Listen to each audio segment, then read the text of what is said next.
Welcome and good evening, guests, students, faculty, alumni, colleagues, and friends. On behalf of Dean Maria Pervelini, Chair Giovanni Santamaria, and the Lectures and Events Committee, I would like to welcome you to the Lectures and Events series for the spring 2021 semester at the New York Institute of Technology, School of Architecture and Design. I am Pablo Lorenzo Iroa, the chair of the Lectures and Events Committee and associate professor at NYIT School of Architecture and Design. This semester theme is correlational crisis. We know that 2020 marked a critical year in which environmental, health, economic, and social crises have become correlated, bringing forth the emergence of unforeseen global issues to be addressed with urgency. The Spring 2021 Lectures and Events series at the School of Architecture and Design at the New York Institute of Technology creates opportunities to discuss how architecture, design, and urbanism can disclose implicit parameters, the MS in Architecture Computational Technologies and the MS in Architecture Health and Design. March 17, Visions and Trajectories for Higher Education and Practice, discussing our interior design, MArch, and MS in Urban Design programs. April 16 and 17, we have a special R-Cube symposium and workshop. It's 2 days, the 2 mornings, and is related to relief for constructions and for resiliency. April 21st, we have the Future of Cities, Designing Circularity, and this event is co-hosted by the Consulate General of Denmark in New York and New York Tech School of Architecture and Design. This semester, we are hosting events also, if we can see the second part of the poster, we are participating on the 17th International Architecture Exhibition Venice Biennale 2021. We are going to be participating on the Italian Pavilion Resilient Communities, curated by our colleague Alessandro Melis, and is going to include the curation of the external sections New York by our Dean Maria Pervelini, at the New York Institute of Technology School of Architecture and Design. The participation of the Venice Biennale includes 3 main events that includes exhibitions, workshops, lectures, and installations at the Venice Biennale, Italian Pavilion, at the Palazzo Bembo, and at the international section of the Italian Pavilion, also in Giardini in Venice.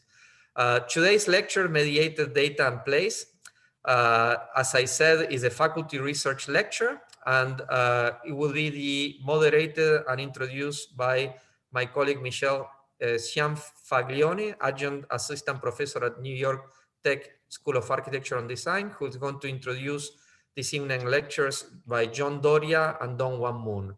We please ask you to mute your microphones as you enter the Zoom meeting, which is currently being broadcasted via Facebook through NYIT School of Architecture and Design profile. And in approximately 2 weeks, we're going to also be posting this lecture via our YouTube channel in NYIT Architecture. Many thanks, and I am now letting Michelle continue with introductions. Hello, everybody, and welcome. Today, we discuss crises and how it is relatable across cultures. Some of us experience moments of crises in our cities, states, and countries, and there are others who are in an evolutionary state of crises. Throughout our history, data has helped us to prepare, analyze, and react during such times.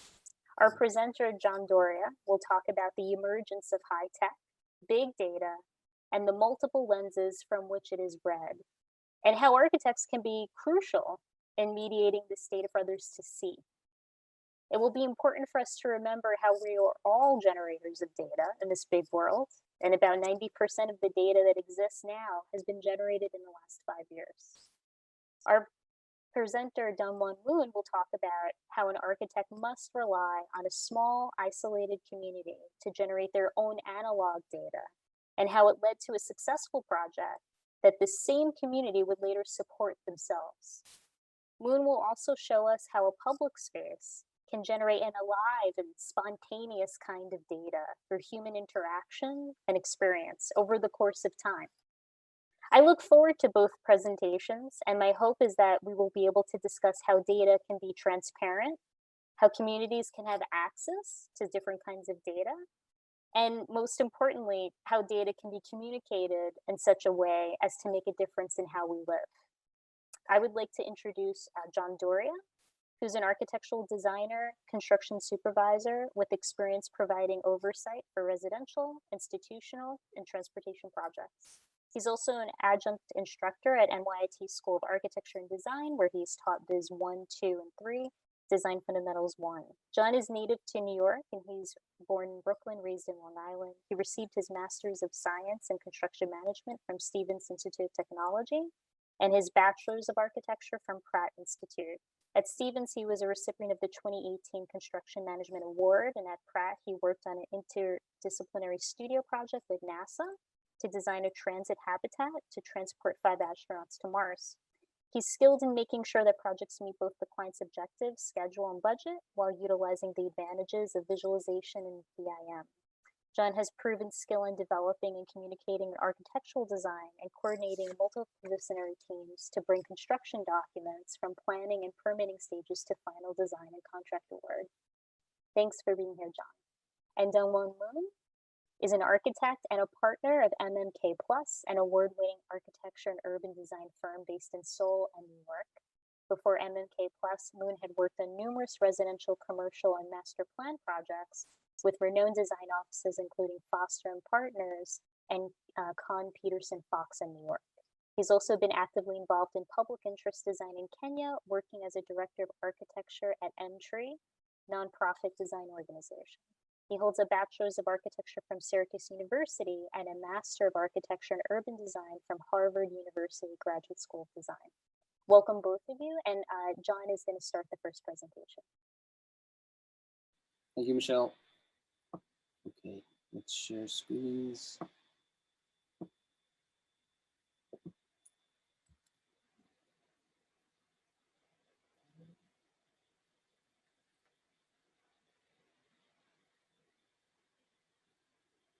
Okay, you can see my screen, right? Good, okay. So, hello everybody. It's my pleasure and honor to be presenting at this year's lecture series. Thank you to Pablo and Dean Parbolini for organizing this event and Michelle for moderating it. I hope Professor Moon and I can stimulate some interesting talks this evening. Should be a lot of fun. I have been an adjunct now, as you know, at NYIT for 2 years. So far, I found it to be a great enjoyment and educational, working with the faculty and importantly the students. So I'd like to say thank you to the students and the faculty I've worked with so far. So since we're here to talk about correlational crisis, I thought I would start out with this quote from Anthony Vidler, who's the previous dean of Cooper Union School of Architecture. And this quote's taken from the Architecture Talk podcast titled Modernism, Utopia, and Living the Catastrophe. In that podcast, Vidler said, "It's what we do as architects as we are living the catastrophe and not awaiting the catastrophe." This is an idea that architects cannot take a back seat to the crisis in our world. Instead, architects need to be mediators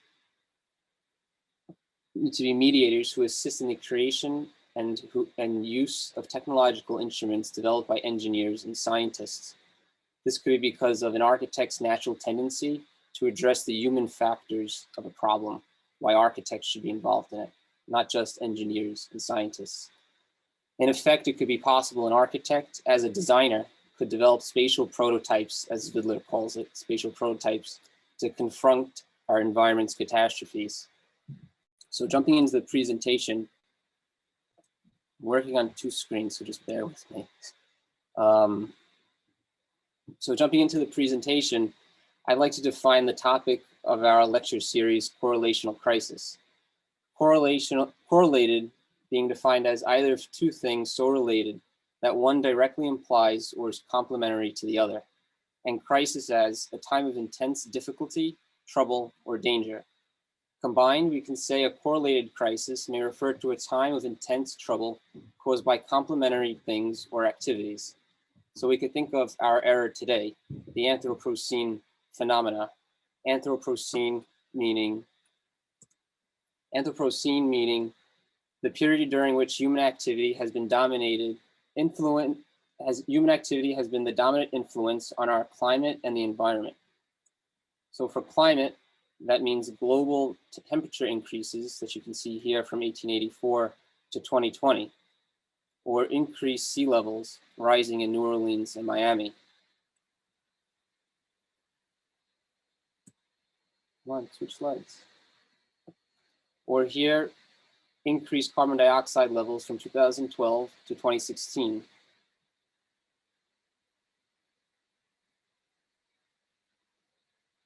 And also the melting of the polar ice caps. And you can see here in this graph. And also deforestation in the Amazon and the Madagascar, captured from satellites orbiting our planet. It's said that in the next 30 years, over more than half of the Amazon could transform from rainforest into savanna. And overpopulation.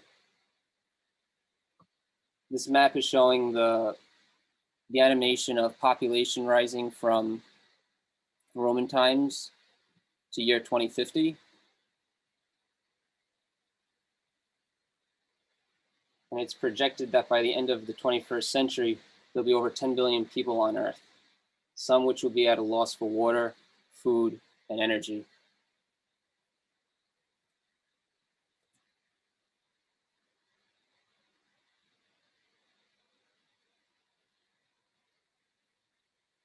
And also technological and infrastructure growth on our planet, what the effects are, and e-waste.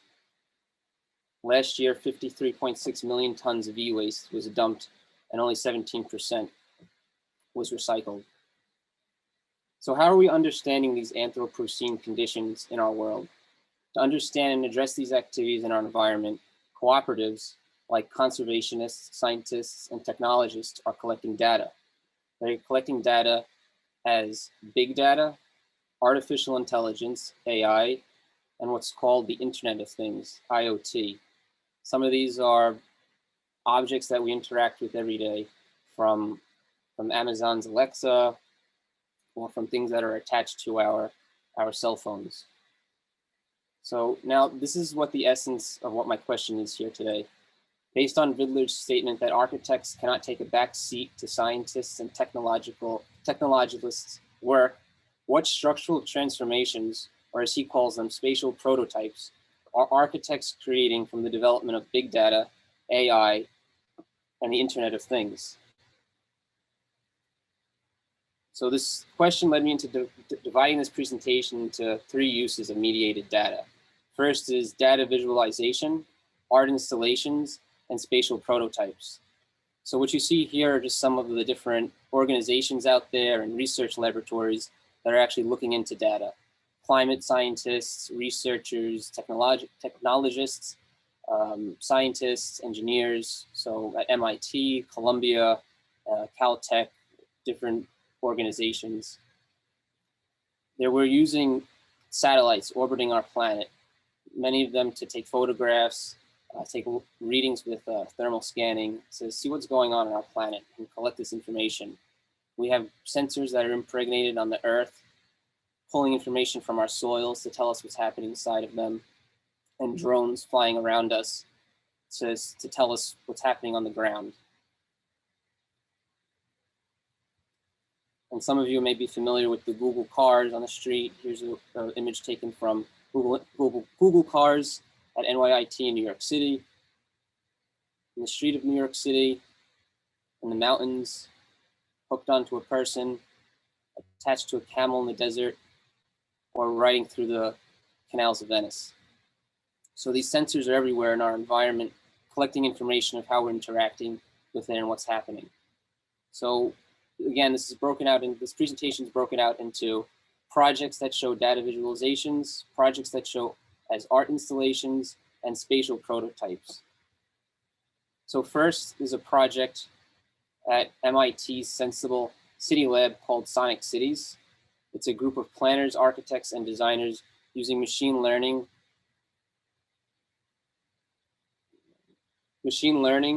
to analyze the changes in sound during pre-COVID and during the COVID pandemic. So here you can see an interactive visualization of sound in Central Park, New York City. Their analysis showed an overall increase in bird song and decrease in city sounds, such as driving cars decreased and construction work.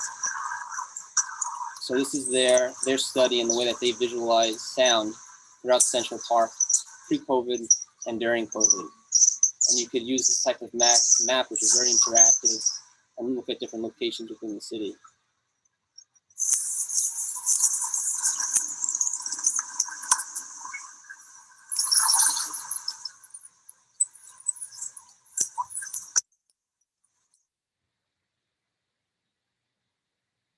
And then they produced traditional graphs to tell us what their studies showed us. Bird sounds increased, human activity sounds decreased, and that people's activity in parks actually increased during COVID. And then in retail, transit, and workplaces, also a decrease in cities around the world. The next project is also from MIT's Sensible City Lab called Treepedia. And this is a study where visual data was collected from Google Street Views to determine what they call the green view index of a city. In other words, how much greenery or tree cover is in a city. So here you can see a comparison between different cities across the world and what their green view index was. This project's hope was to use visual data, maps, charts, and percentages to show where trees are needed to lower urban temperatures and mitigate air pollution caused by everyday urban activities. Again, this is a very interactive map that you could zoom into and get down to the sidewalk level to see what the green view index was or is. Another example of visual data currently underway is by Clima, a group of engineers and scientists in collaboration with Caltech, MIT, and NASA, working on a project called the Earth Machine. This is a project which aims to change how climate models predict changes to our climate from cloud formation, sea ice melt, and rainfall using machine learning, satellite images, sensors deployed on ocean buoys, and 3D simulations. The model works by taking the globe and chopping it into mesh cells spanning 30 miles by 15 miles. Ultimately, their hope is that these models will help guide decisions to provide the predictions necessary to plan resilient infrastructure, such as how to build a seawall to last until 2100. So an organization like Clima, they're actually looking for architects and designers to help them look at their data and determine what kind of structures we can build from their information. So this is an organization looking for a designer's point of view. And then living in a world of the COVID-19 pandemic, datification is probably as high as it could ever be. We're swamped with it in the newspaper, on the internet, seeing the briefing by Governor Cuomo from New York State. It's as high as it could ever be. Around the globe, scientists and health professionals and researchers are working to track the virus as close as possible from positive cases, vaccinations, deaths, hotspots, and now the COVID-19 variant. So using data as a way to track the virus, we're seeing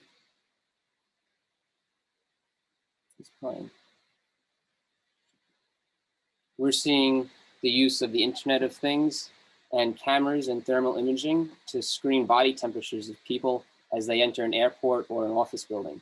If a high body temperature is monitored, an alert is then sent to a mobile device of an official to prevent that person from arriving or departing to a destination.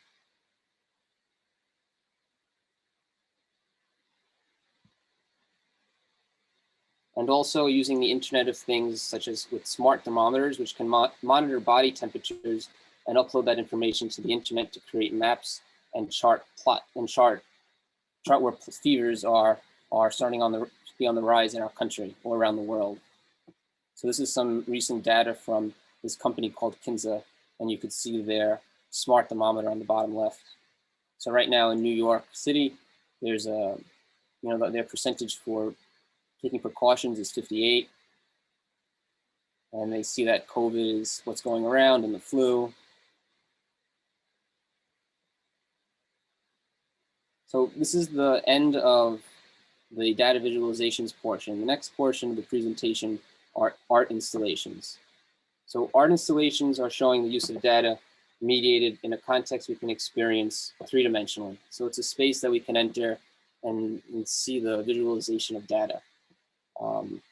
First is a project by Accurate. It's a company in Italy in collaboration with a group of researchers, designers, and artists and architects who wish to address how to accessibly present complex data collected from many aspects of life in the Anthropocene age.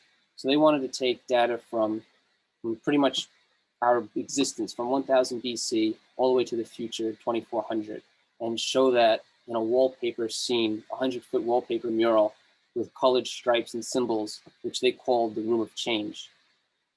The wallpaper is a visual representation organized in X and Y axes, showing the many streams of information from world population, disease rates, energy consumption, and average global temperatures, like I said, from 1000 BC to the future 2400.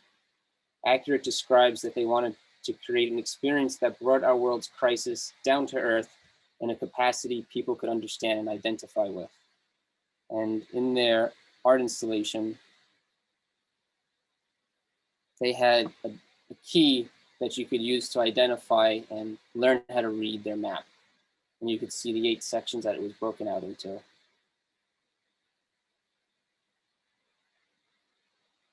The next project is by a multidisciplinary artist and designer, Philip Beasley, in collaboration with architects, engineers, biologists, fashion designers, and technologists. So I don't know if you're starting to see in each of these projects, there's always a collaboration. There's never just one person, and there's the incorporation of an artist, an architect with the engineers and scientists. So this piece is living architecture. It's embedded with computer and sensor arrays built to collect and transfer data within the sculpture, causing it to move, illuminate, and create sound in response to its users' interaction with it. The project is described as a metaphor for nature's networks and how to think, design, and problem solve in today's complex, turbulent, and interconnected world.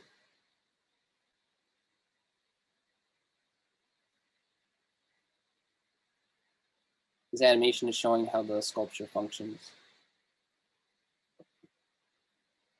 The next project was commissioned by an organization called Climart, and the title of the installation was Pollution Pods.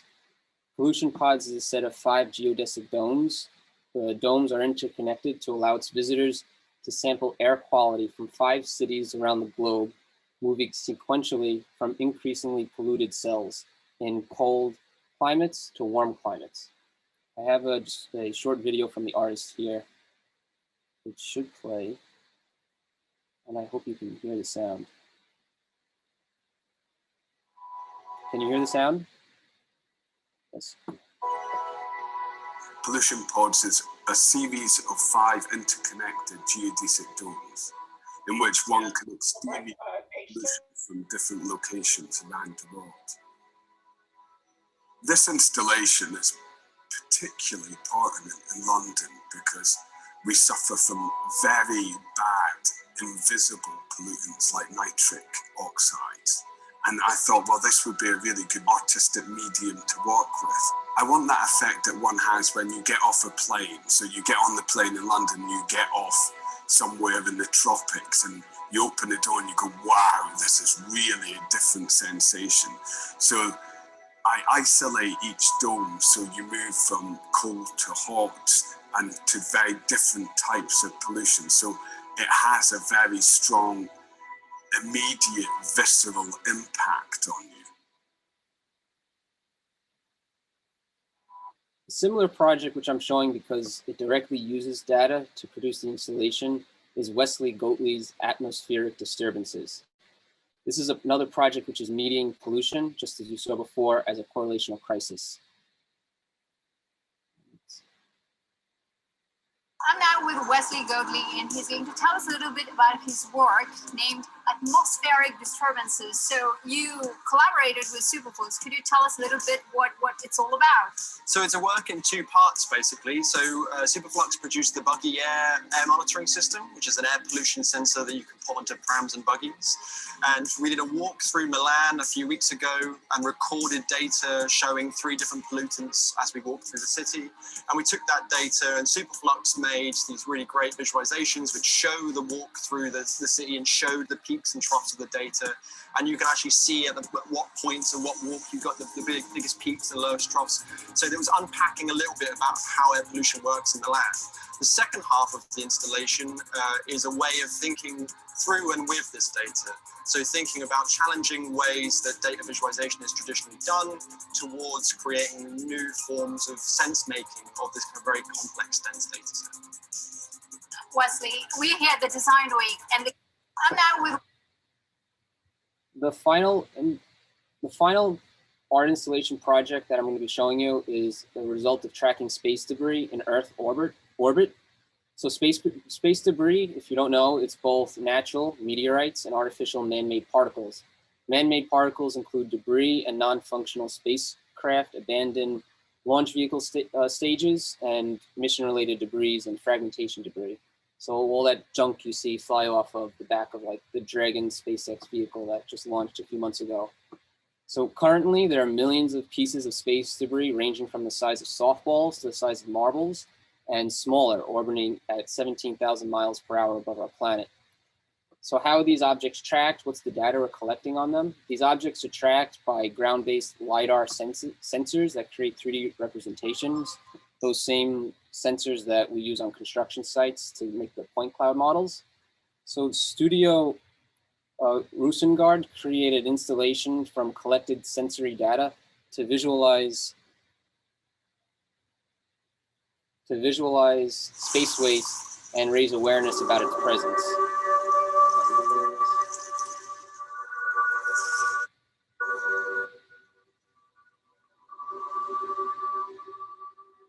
Their installation actually ended up sparking a thought about how space waste can be collected, and then possibly using that material in 3D printing structures on Earth. So this is an example of how a designer's skills could both visualize and invent ways of prototyping creative solutions to a crisis. So what you're seeing here is actual tracking of space waste from space, real time, using lasers. Floating. Sake of time. It's space. To keep on polluting with space waste like this, the planet Earth will be surrounded by this layer of junk. What can we do with it? Is it a problem or the ingredient for something new? And this is an example of the prototype the European Space Agency proposed, and then his idea for 3D printing structures. I might go like 5 minutes over, okay? Is that all right? Just a warning, sorry. So now with the end of the art installations, let's segue into the final portion of the presentation, which is the spatial prototype, the idea that Vidler was talking about, that architects and designers need to create something in this world of catastrophe and the Anthropocene. We can't just take a seat back to what's happening. So the first project, again, is from Studio Rosengård. It's called the Smog-Free Tower. It's a Lungs of the City project, which is a 22-foot tall structure designed to process 1 million cubic feet of air every hour by removing ultra-fine smog to exhaust clean air. Studies have shown that the tower eliminates up to 70% of PM10, which is an inhalable particle dust of pollen and mold. And it also reduces 15% of PM2.5, which are fine inhalable particles that range from combustion, organic compounds, and metals. So these spatial prototypes are physical objects that manifest themselves in our world and are addressing our crises and catastrophes. Some data collected from the use of this prototype, seeing how it's lowering the PM10 and PM2.5. And then a similar structure by Studio Symbiosis, which is actually unbuilt, and it's more ambitious than Studio Rosengård, but it has the same concept. They imagine placing a barrier of these structures around a city to prevent pollution from traveling to neighboring cities. Very ambitious. The next one is by architect Kengo Kuma. It's he designed this 20-foot tall pleated structure for the Milan Design Week in 2018. Its organic form is made of a proprietary pleated pollution absorbing fabric by the company Breathe. depletes increased surface area by making the structure capable of absorbing pollutants equivalent to the exhaust of 90,000 cars per year. Again, a lot of these projects during the spatial prototypes, what I've come across, have to do with pollution. And maybe that's just what most architects and designers are addressing. So I'd be interested to see what else is out there with further research. The next project is by architect Angelo Reina. It's an idea to use a 190-foot tall mound of soil from construction excavation capable of absorbing carbon dioxide from the air. This is a project in collaboration with geoscientists, engineers, and ecologists from the UK Engineering and Physical Sciences Research Council, working with designers.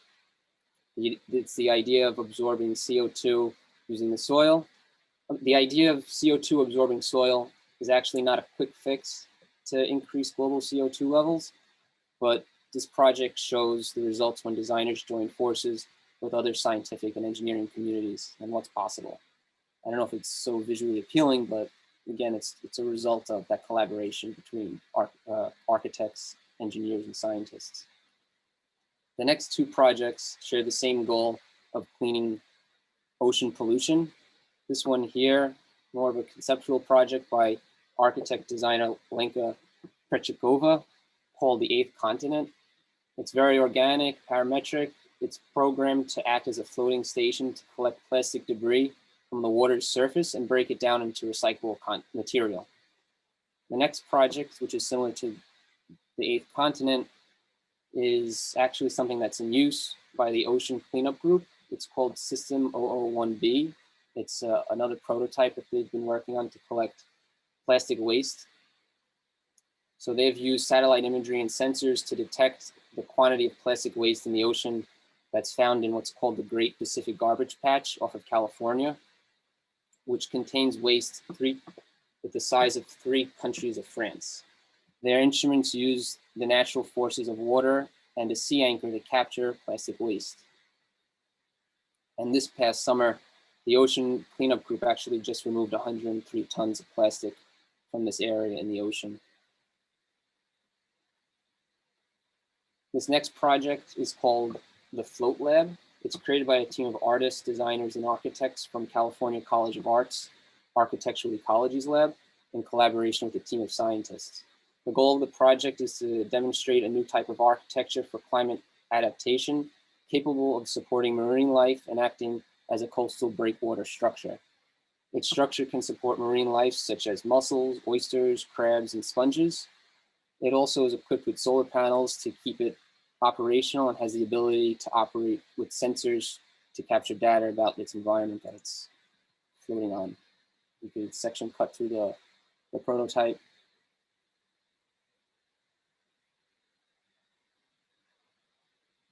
And the final project for Spatial Prototypes is by the Bio Integrated Design Lab at the Bartlett School of Architecture. It was created by a team of designers who made a modular array of clay tiles inlaid with algae, which can filter toxic chemicals and heavy metals from water. The project is described as a prototype which shows how design can learn from and protect our natural environment. The inlaid algae is a hydrogel, which contains microorganisms that can consume and break down pollutants in the environment. After the algae breaks down, new algae hydrogel can then be inlaid in the clay tiles. Because of their modular use, they can be removed one at a time. The makers of this project hope that it can be used in areas with contaminated water sources for purification. So the projects we've seen today, there seems that there could be a trend on how we should address these correlational crises. First, we need to identify what it is. We then collect the data, we visualize the data, and then we can create a spatial prototype and then collect more data. Easily more said than done, but this seems to be the process that I found. And the underlying theme here is how are designers and architects participating in the data discoveries of scientists, engineers, technologists to solve our world's correlational crisis? What are the steps we can take as designers and architects to not take a back seat, as Anthony Vidler suggested earlier? So with that said, maybe we should end with this quote from the architecture and design curator at MoMA. Those who find it evident that a deep crisis exists will be moved to make it known that the crisis is real. Thank you. Excellent, John. Thank you so much. Moon, do you want to take it from here? Yeah, sure. Thank you. Let me share my screen.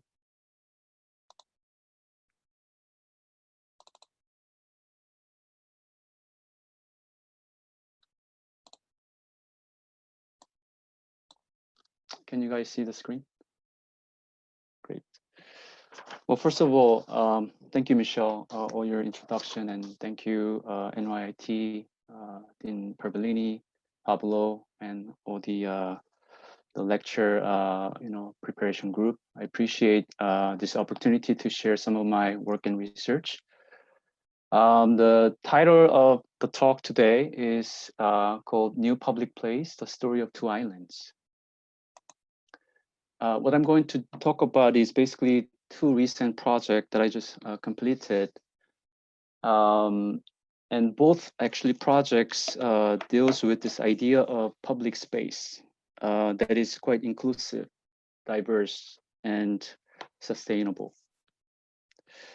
My hope is that some of these strategies and ideas could maybe allow us to think about new type of public place, especially this phase of time facing this crazy health crisis. The first project that I'm going to talk about is called Nodal Island. This project, or this island, is actually located in the middle of the major river in South Korea. And it's been abandoned for the last 50 years without any development on it. The size of the island is about 30 acres, as you can see here. You can fit like a 10 football field within this island. Actually, the island is used to be a part of the land, or you can say sand dune, where it connects two different bridges from different sides of the city. And as you can see in the right images, the surrounding area is used to be a place for citizen group to have their leisure and relaxation. You can see the transformation of the island. As you can see, it used to be a land, and it started to get isolated form, as you can see all the way bottom right. Of course, there were numerous proposals and ideas and competitions. You can see at the bottom left is actually the opera house that Seoul government was trying to have.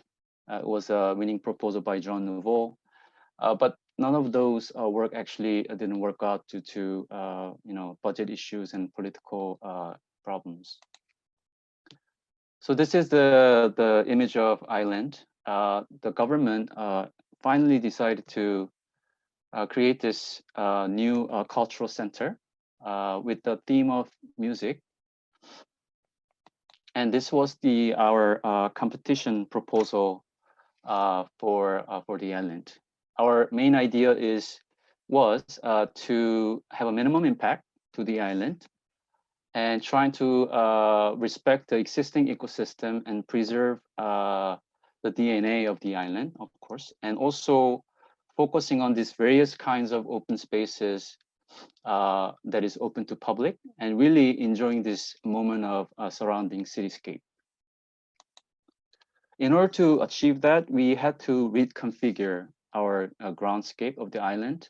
As you can see here, this was an existing condition with the different level differences. So our idea was to extend the land into different sides and create these multi-grounds so that there are different kinds of vertical connections and open spaces. And then we insert the required program and connect all the points with the pedestrian network.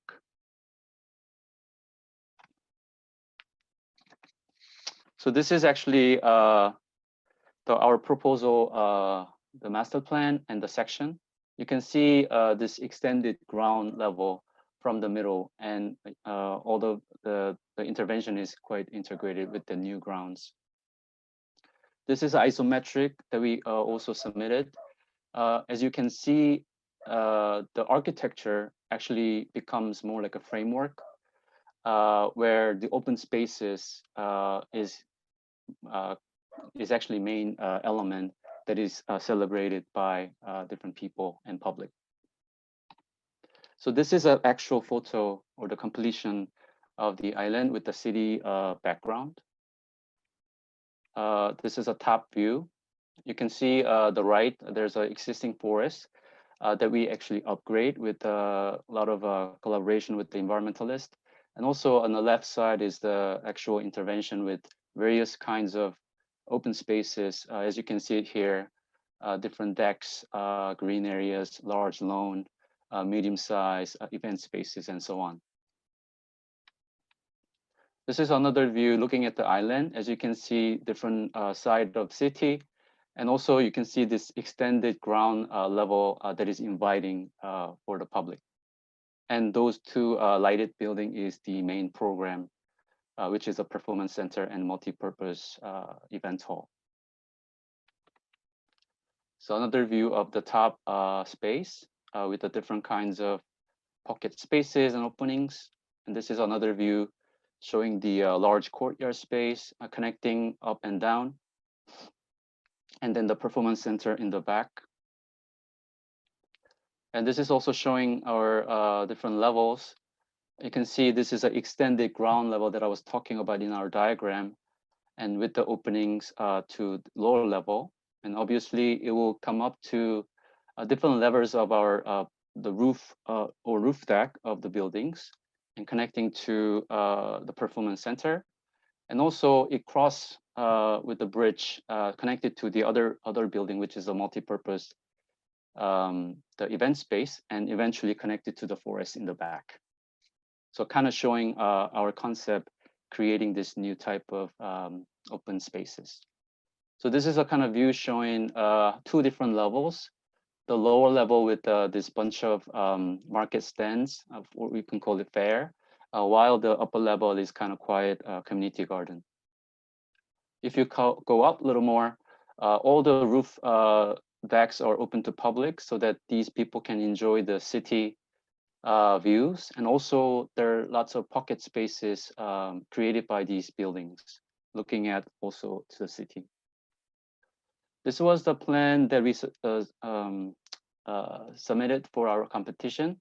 As you can see it here, there are various kinds of offices, shops, but more importantly, different courtyards, open spaces, and streets and alleys.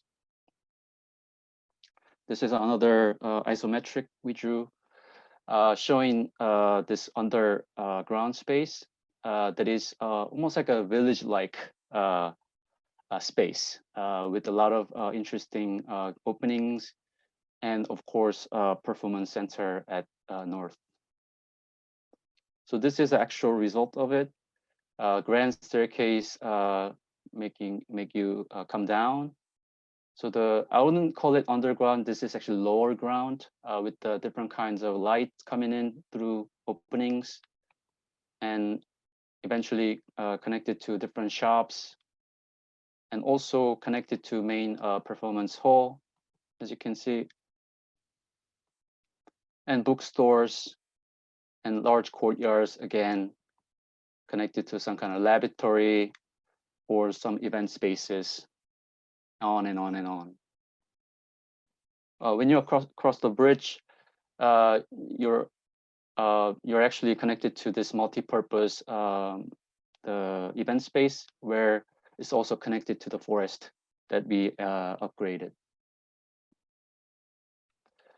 Again, our architecture is really about this minimal touch, or just a framework to actually maximize this idea of pedestrian walkways and open spaces.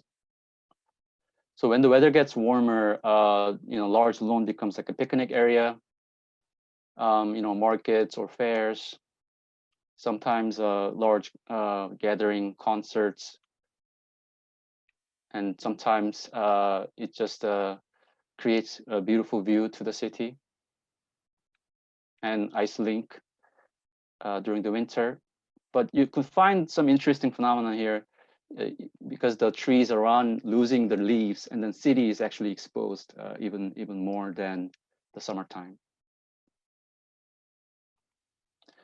This place is not only about this large gathering space, but also a place for people who work here and also families who live around here. Sometimes we have this kind of pocket spaces or private kind of setting so that you can meet your friend privately, or, you can talk to your friends if you have some private things to talk about. There are lots of pathways, walkways for a young couple or friends walking around, which is, this image is actually my background. And when there is a music concert, after concert, you don't go home. You stay here, walk around, take photos, and really enjoy the cityscape. And if you come down to the island, there's extensive pedestrian kind of walkways where it is close to water, and also get exposed to this even dramatic panoramic view of the city. So this place is not merely a cultural center, but is a place that is really about people. The image of the place is constantly changing. Like, there is no definite image of this island, but it keeps transforming by people and their activities, of course. We've got several important awards in Korea and some recognition from US. I think the value is, it's all about a place that is created by people and defined by people. The next project, second project that I'm going to talk about is called Maya Community Project. It is actually one of my or one of our many projects that we have done the last several years with this nonprofit organization called M3. The goal of our program is to introduce or share and train sustainable building technologies or comprehensive planning ideas with poor communities in Kenya. We have many projects. I do want to share all of this, and because it has all the value to it, but since we don't have much time, I only have to talk about this island project, which is called Maya. So this is actually located in Kilifi, Kenya. The size is about 100 acres, which is actually 3 times bigger than the island that I was talking about before. Population is about 500 people, 100 households. The project budget was actually 4,000 US dollars, which is actually quite low compared to Nodal Island, which is actually $40 million. So we're talking about a huge gap between these two projects.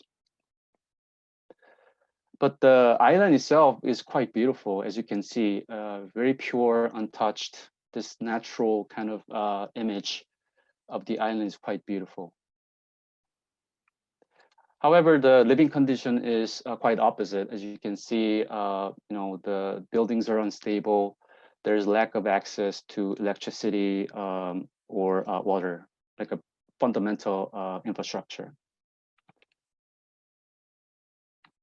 So our original idea, with a pretty good budget, we actually thought about creating this sophisticated kind of design group to create a community center for this community. But we had some budget issues, so whole project actually got on hold and almost got canceled. But a funny thing is, it was actually the starting point of our project, believe it or not, because now we didn't have much budget. We start to look at things differently, right? We start to look at this community and people in many different ways. So we start to talk to these people in small group, large group, day by day, week by week, right? Really talking about what these communities are about and what their culture is about. and what they really want to do for this community.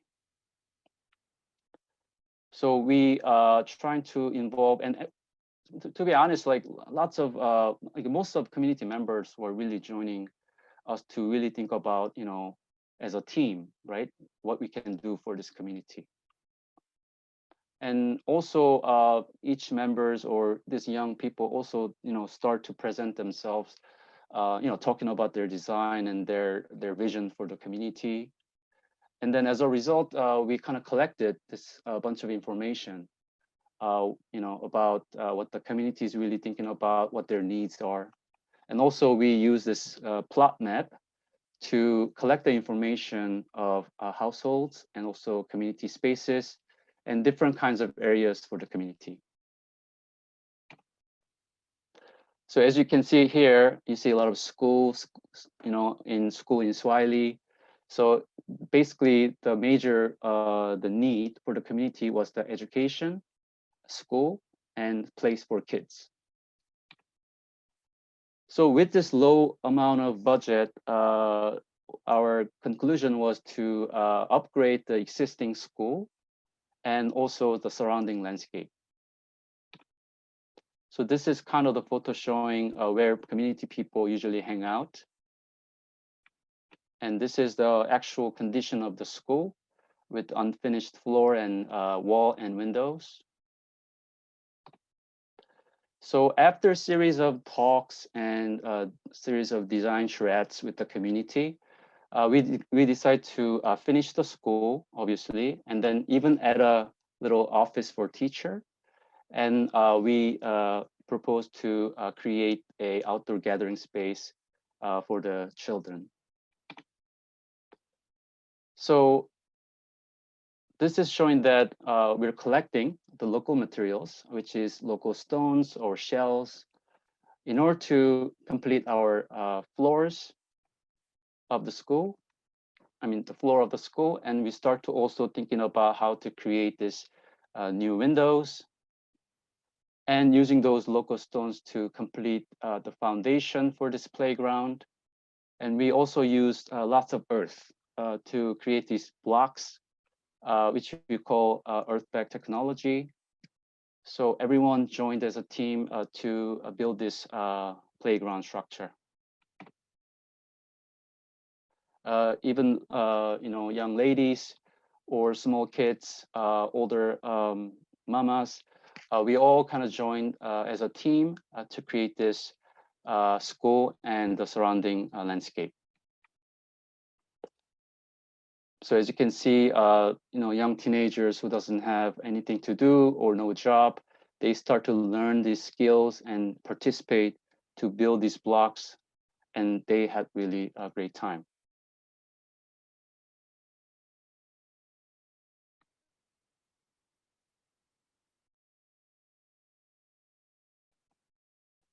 So after all this kind of collaboration, I think it was about 2-3 months period of project. Most of the time we spent was actually the communication with the community. This school finally became like this, with the teacher's office in the middle, with the interactive window, and then finished floor and the wall. And this is showing the office and interactive window. And this is a glimpse of the school operating at the moment. And this was the scary looking tree that community people used to hang out. Now we cleaned up and we create this kind of round shape or island shape of sitting or community gathering space. And then this cleaned up tree kind of representing a hope. So this is one of actually the favorite spot for the children to hang out, and also sometimes becomes a community gathering space. So this is the plot map that I was talking about.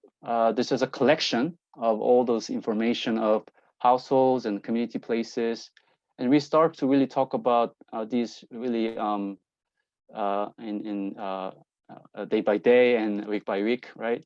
So this is a kind of the first version of the map, now showing all the location of the household and farms and community spaces. And we're actually keep developing or updating this map every year. And we also have these little white spots where you can enjoy these beautiful scenes. So now the community has this visual information with this collective data all together.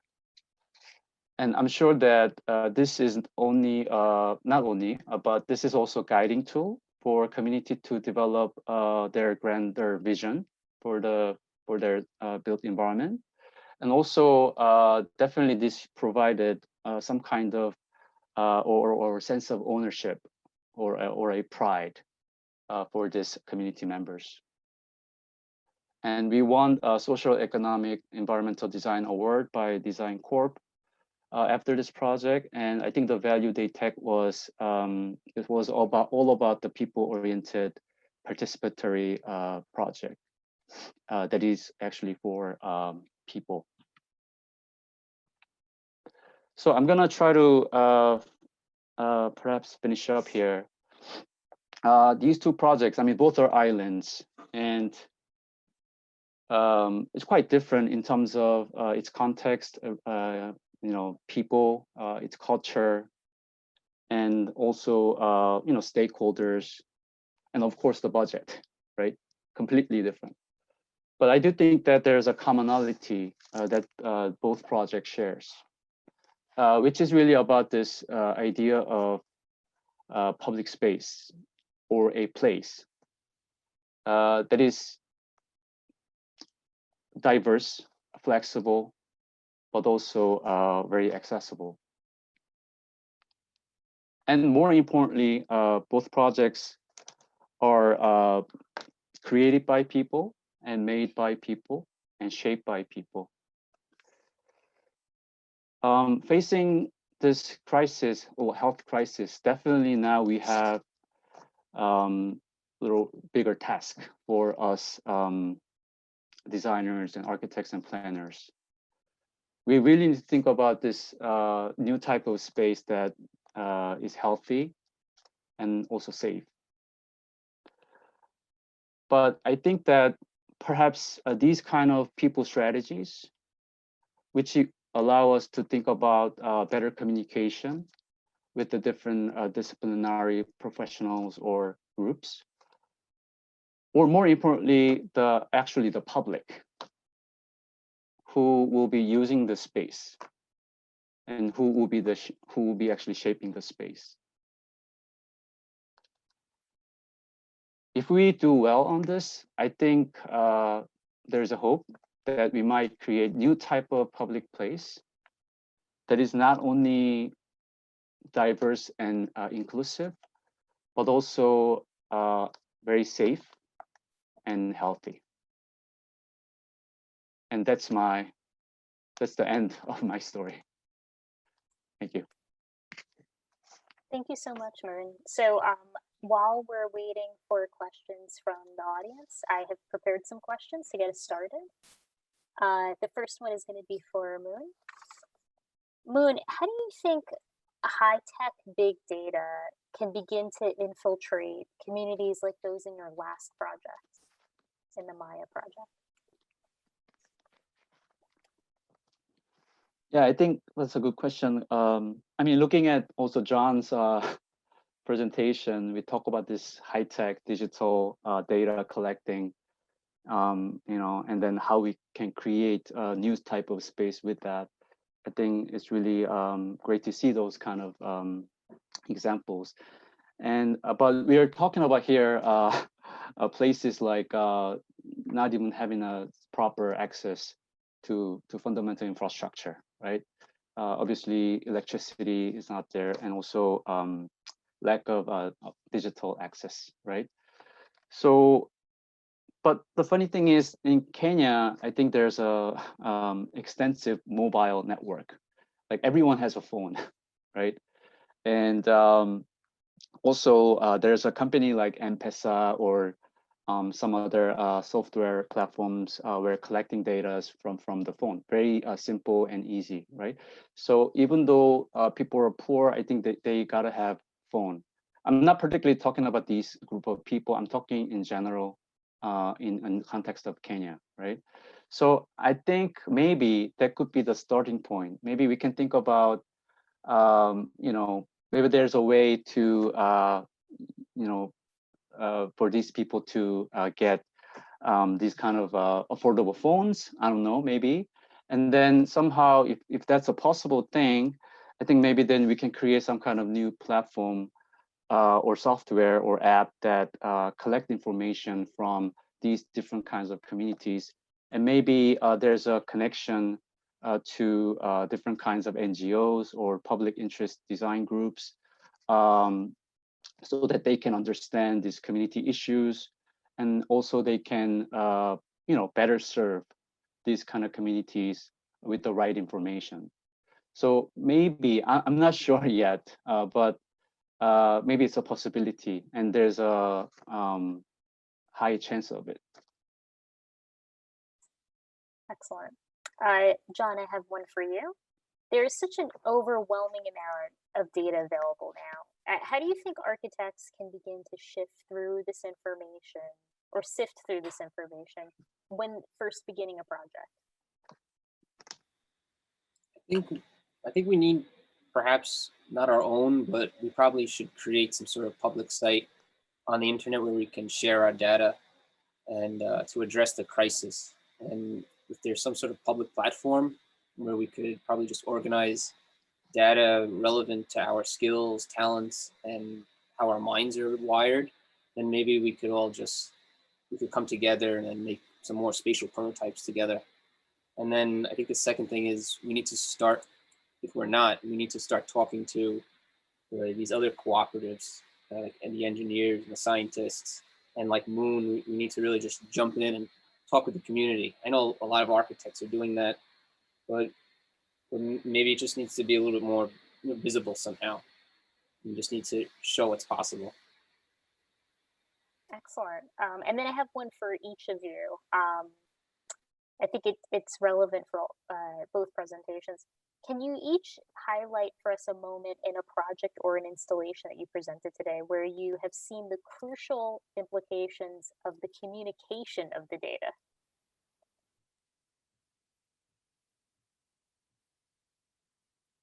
And Moon, I'm thinking about how you were engaged with the community and how you were getting your information from them and who you spoke with.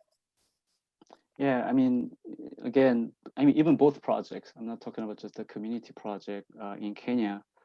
For Kenya, I think, that initial data collection really allows to think about new perspective towards the community, right? So initially we thought about, this building up really nice community center with the right amount of budget, but maybe that wasn't what the community really want. Maybe, they all have kind of ideas and voice. So, and because we had that early phase communication, and also this kind of process of participating this whole design process, I think that data, the information from each of all the community members actually allows to think about, new type of project, right?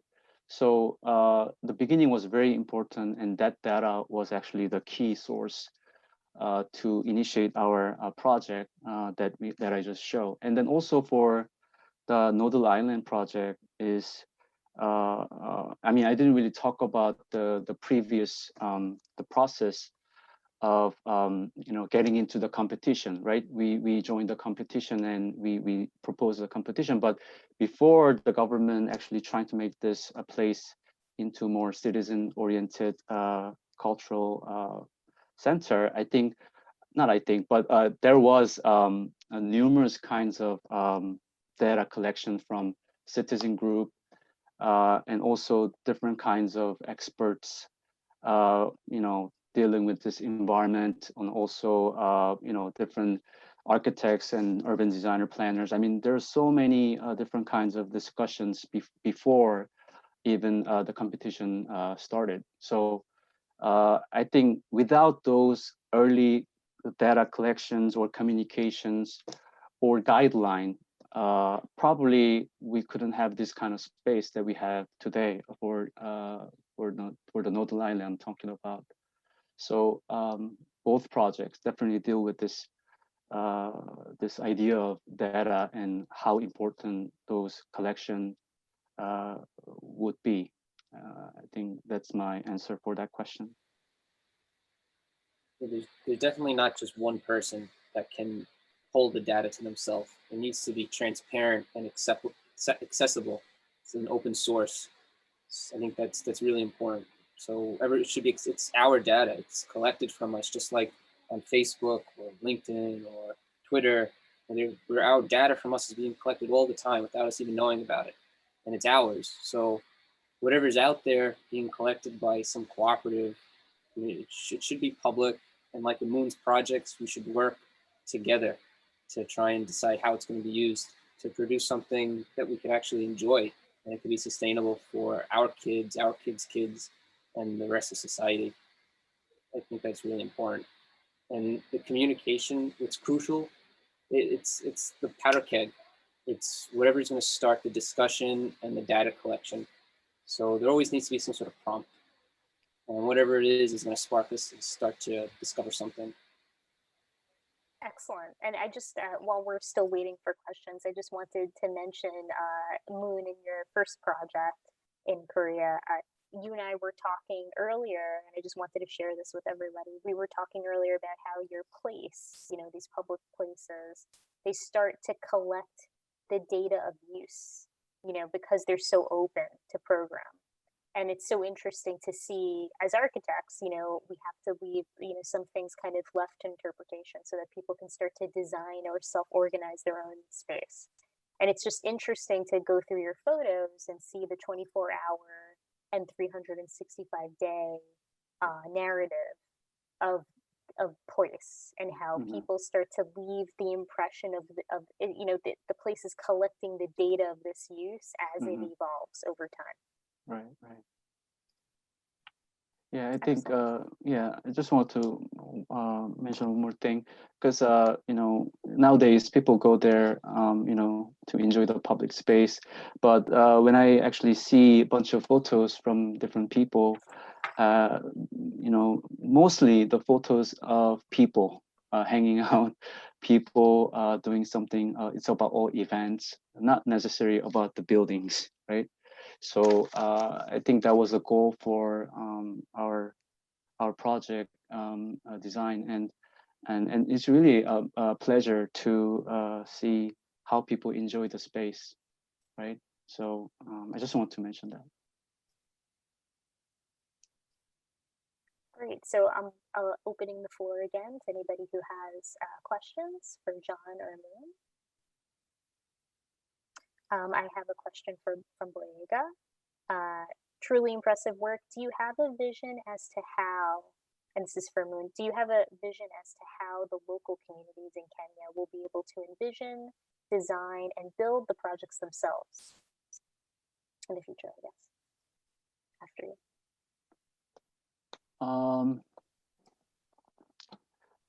As I said earlier, this Kenyan project, the goal of the program is to really about train and also educate or even share some of the technologies that we know, right?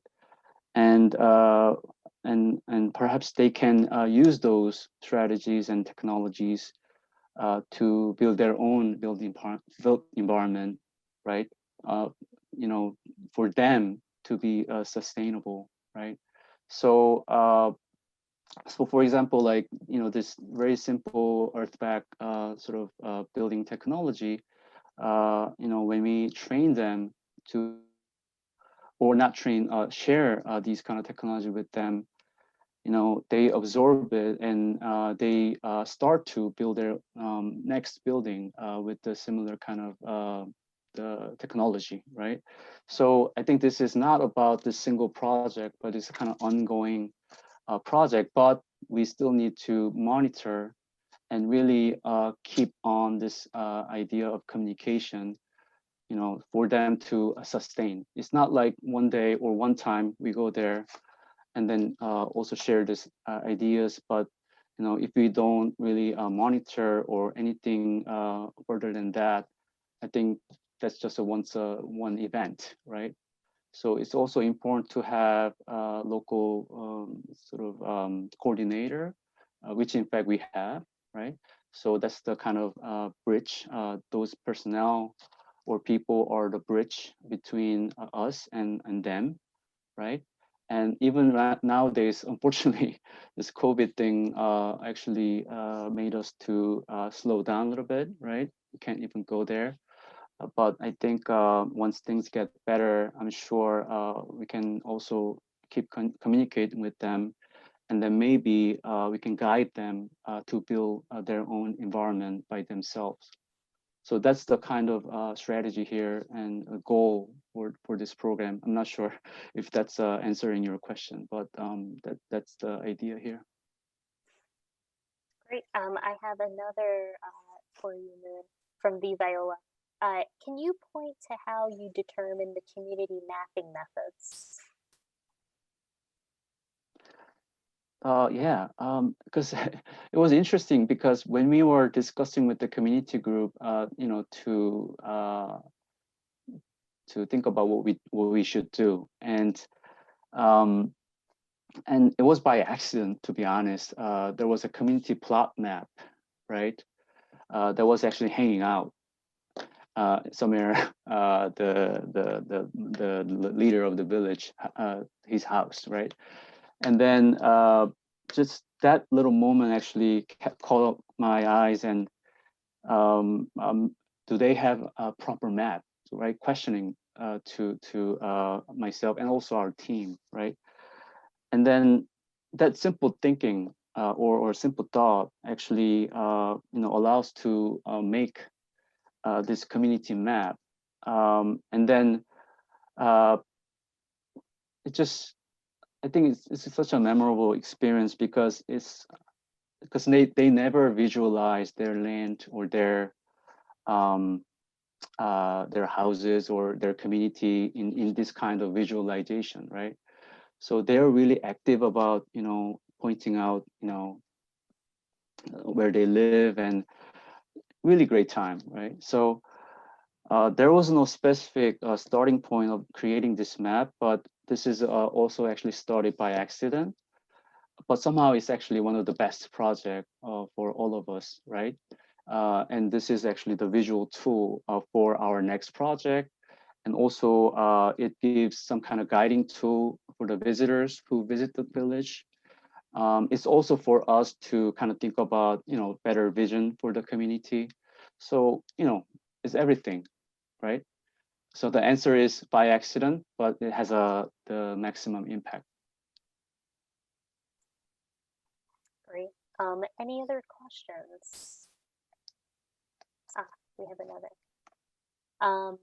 What is the social responsibility of architects specifically when faced with the people with money, the client, versus the people with the need, the ones that experience the spaces? What do we prioritize or do we work with those issues? For either of you. Sean, you wanna? I think that's a really good question, and I think that's probably where the designer could come in place to help mediate between the two entities, either who's the stakeholders and who's the client. I mean, typically that's what we do, right? We mediate between either the contractor and the client, or whoever we're working between. So it's a natural tendency for us to actually want to make sure our client gets what they want, and also we don't go over budget. But I think yeah, it's the architect's responsibility, and we should take an active role in making sure that whatever we build or whatever data we're collecting is appropriate for our environment. We don't want to make something that's going to hurt the environment. We want to make something that's going to be better, and it's going to last. Either maybe it's a temporary structure or maybe it's permanent, whichever it is, but we want to make sure that it's going to be safe and people can use it, enjoy it, and it's accessible to everybody. Great. Moon, do you want to? Yeah, I mean, it's funny because I used to work for large companies, in New York City, and usually that's those type of projects that deals with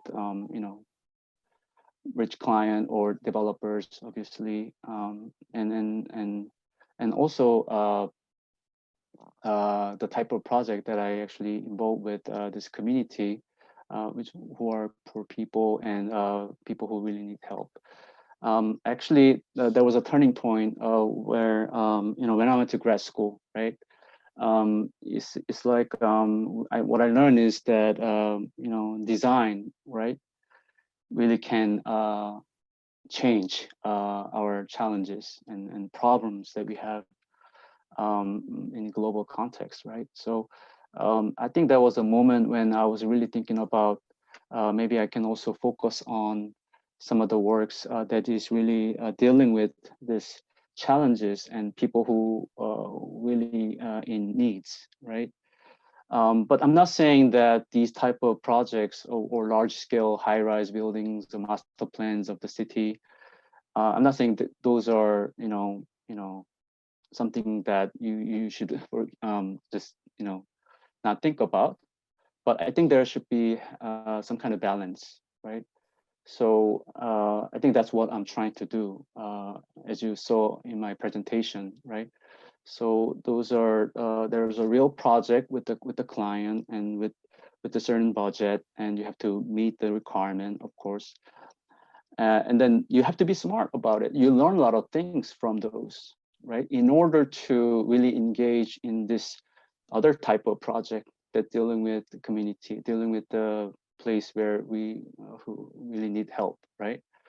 So, I mean, I'm not sure whether that's still answering question, but architect is responsible not only for client but also for this kind of a new era of time, especially facing this crisis and all these equality and many different kinds of issues that we're facing with. Excellent. We have a question from Professor Giovanni Santamaria. Sorry to delay in getting to you. More than a question, I would like just to thank John and Donghwan and Moon for sharing their exciting and inspiring work and the passion that I can see in their research, in their project. And it kind of is clear that as architects, we are more and more asked to work in a kind of an orchestra and to be in some way responsible and aware of what all the instruments are going to play or how they can play with us. From John's presentation of these interactive systems of information that are making visible and they are producing some kind of a visual effect. So it becomes very physical and interactive, and it's crucial, I think, in both these cases and in understanding how to approach information and ginormous datascape that we live through and that we produce ourselves every day, and we think we do, becomes a data, becomes an information for someone else. Being able as educator and to understand which one are the data that are really crucial, which one are the data that have reaction in our environment that are that define the quality of the life that we live and the quality of the life that we will live. So it's very interesting to see the the multiplicity of this representation and how they can land in different ways, more realistic and more like in some of the Moon's proposal in community in need, but also inspire the different vision and perspective, like in some of the sculpture and some of the installation that John produced. The point is, which one are the real fundamental one? And this is something that we have to try to help. We need to understand that with our student and help our student to be critical and synthetic in understanding in this immense amount of that data, which one are the one that we can really proactively use to build a better environment. Understanding that this is not just about the data, but is about how the data lands in a real place and becomes space and becomes the quality of the daily life of someone else and ourselves. And this is a huge responsibility that as designer we have. I would like to hear more from our students, and I'm so excited to see our faculty here sharing the knowledge, their passion, and that it's incredibly inspiring for all of our students. So please use this opportunity to ask as much as you can, or to clarify doubts, or to learn as much as we can from the experience that our esteemed lecturer have shared with us. Thank you again. Excellent, Giovanni. Thank you so much. And we have both a comment and question from Atam Verbas. Thank you for your inspiring lectures, both addressing some of the consequences of confluence of crises we face, ecological, health, and equality. The emphasis of most of Professor Moon's projects and Professor Doria's surveys on public spaces, in particular exterior landscapes. So 2 questions. What is the status of digital privacy as a new human right for the subject in public space? And can you speculate on the ramifications of the proliferation of data, as during COVID, we mostly now inhabit interior private spaces?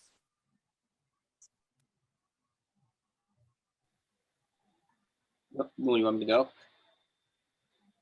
Okay.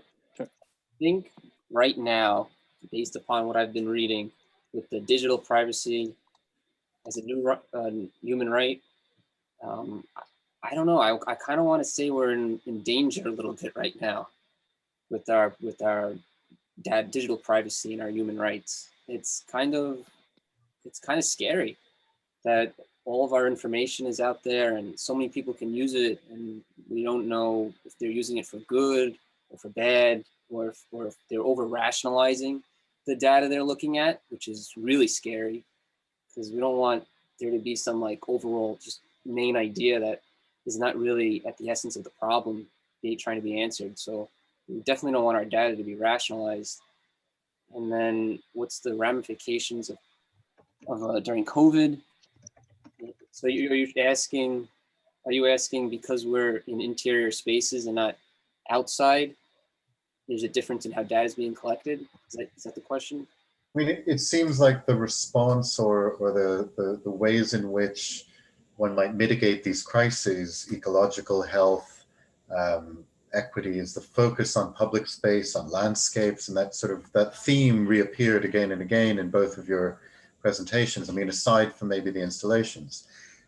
So maybe just to explain the question a little bit more, that if here we are, our public space is about limited to this kind of connection, which is really just a connection of photons and bits of data effectively, but we inhabit our private spaces almost entirely, except for a few little moments in outdoor space for almost about a year.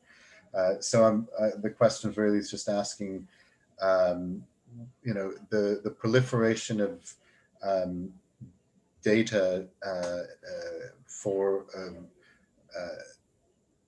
I guess within the context of COVID, here we are, you know, the response of these crises is very much the focus on our exterior environments. Yet I'd be interested to hear you speculate on the relationship of our private spaces, digital privacy, and the relationship of, you know, sort of a crisis, if there is one, about information.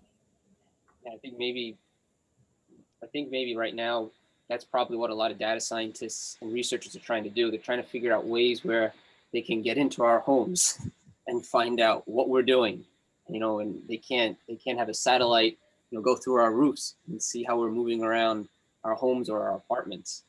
But Facebook and Apple, I mean, they're at a feud right now. So I'm sure they're on the brink of invention and trying to figure out a way to, well, Facebook, for example, they're working on right now a type of Google goggles. They're like these eyeglasses that you wear, and it's a AR, which you can wear, and you could walk around your home, and it's going to learn from what you do every day to help you find where you put your keys, or maybe you're missing orange juice in the refrigerator, or where your dog's leash is. So maybe that's a way of finding out more personally how people operate when we're on a lockdown. So that could be something from Facebook maybe that is going to investigate us. I don't know. It's a good question.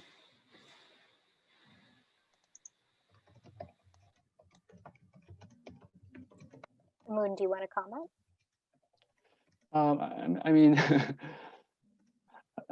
I'm not sure how to respond to this kind of question. I mean, yes, of course, we're mostly dealing with this idea of outdoor exterior space. I mean, even my presentation was really talking about this exterior space and how the data actually allow us to think about new public space. For interior perspective, I'm not sure. I mean, maybe it's we should also think about you know, in same manner as we think about the outdoor space, or maybe there's different type of living space or workspaces. But still, even though we're talking about this sharing workspace, I think we still need to collect the data for the worker's point of view, right? User point of view, right? And how they want to work, and how the business actually is organized to have a better success and better performance. So in the end, I think even dealing with this private space or working space or inside interior spaces, I still think this kind of process that deals with actual people and user groups and even many other related professionals, I guess. But that's what I can say for Tom's question. I hope that makes sense, though. There was this project I recently saw on, I think it was on ArchiNet, I think it was on, and there's this architect that created a app for your cell phone where you can actually download these AR objects, like a toilet, for example, and you could walk around the street and say, "Oh, I want a toilet right here." And that's what they showed in their preview. And then you could actually, I think the plan is that you could send that, you know, like you say, you wouldn't want this, but if you wanted a toilet in the middle of a park, you could send that then to someone that can design it and I guess make it a reality, for example. It's a pretty bad example with a toilet, but let's say you wanted a sculpture or some sort of ancillary structure in a park, or maybe you wanted a playground, and you being the user, you could use your cell phone and you could, with AR, place that object somewhere in the park and then send it to someone and say, "Hey, this would be a great addition to our urban environment and we should build it." And that's physically coming from the user, the person that lives in the city. So maybe in a good way, your digital privacy, you could give it to someone to create a better environment for everyone else. I'm looking, and I think we're a few on questions, so I think maybe it's time to wrap up. And maybe a good place to wrap up is the end of my introduction, when I was saying I hope that big data is able to help us, help us all live a better life.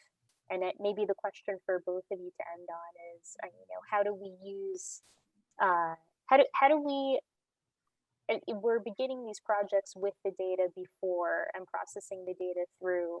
When the project is over, what kind of data can we be collecting to kind of learn from that project and continue pushing the data forward, even as, as architects, like for instance, Moon, when you're doing this next Maya project, how from the data from the past Maya project will influence the next.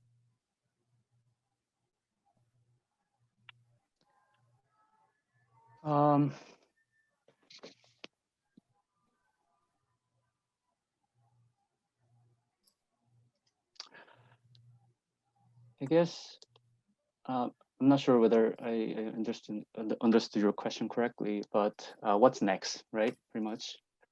And I think both our projects, to me, it's not like a completed kind of project, right?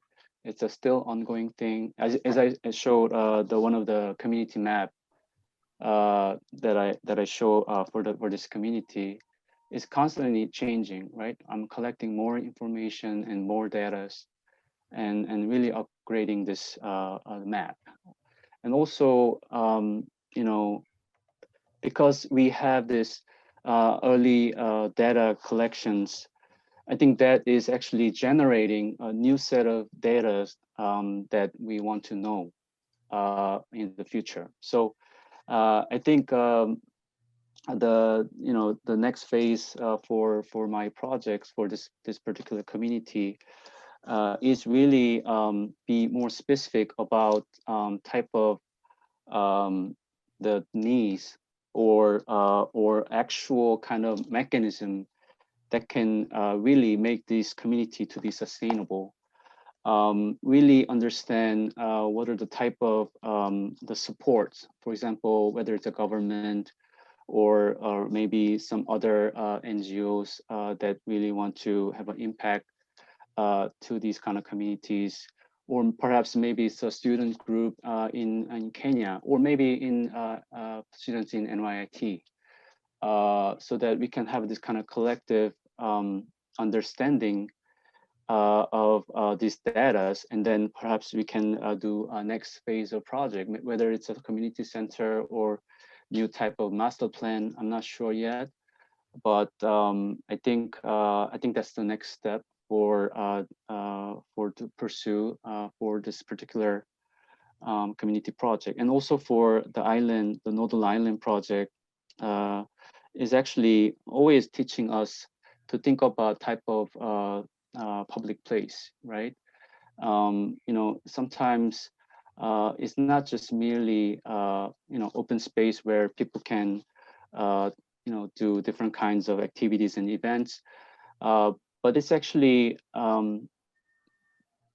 something that can be very flexible, so that even or resilient, right? If something crisis or some other things happening, or even like the weather gets really bad, or there's a flood, right? So how does this kind of space really being resilient and also flexible, right?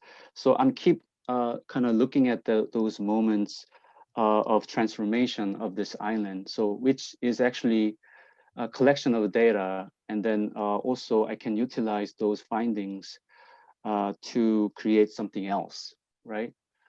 I think that can be my answer for your question.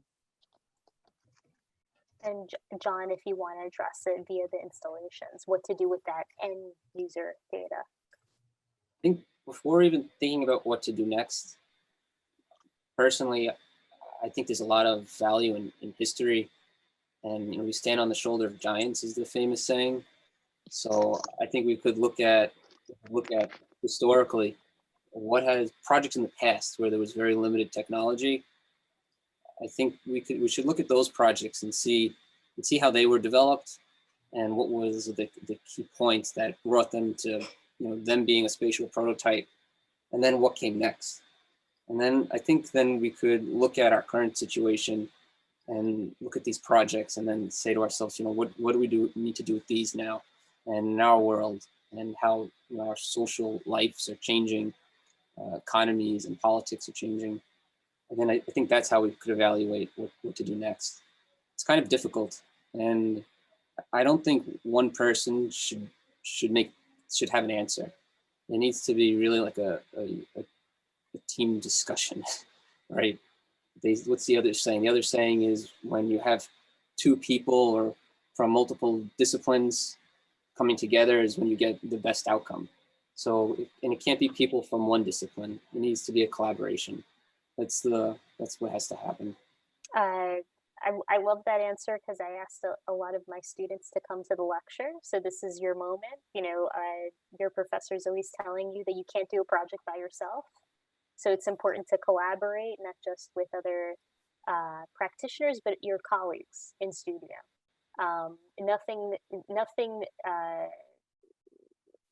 Only good things come from collaboration, and only the best projects are the ones that are most successfully collaborated. So thank you for mentioning that, John. I think it's really important for our students to hear that. Thank you both so much for your inspiring lectures today. Thank you for the thoughtful questions from all of our audience. And I think this is a good place to end. What do you think, Pablo? Yes, no, just maybe a comment. I think that thank you, John, and thank you, Donghwan, for the presentations. I just want to mention that we're going to keep doing this. These are open calls to the faculty, that the faculty can participate and propose their lectures. So I'm happy that to see your research and your also your practice on one. I just maybe want to say something in relationship to what Michelle you said that I think it might be important, which is can we afford to continuously log our lives and spend millions of gigabytes and electricity impulse in transforming our lives into a sort of mechanism of data collection, right? And I think that what you're referring to is already happening.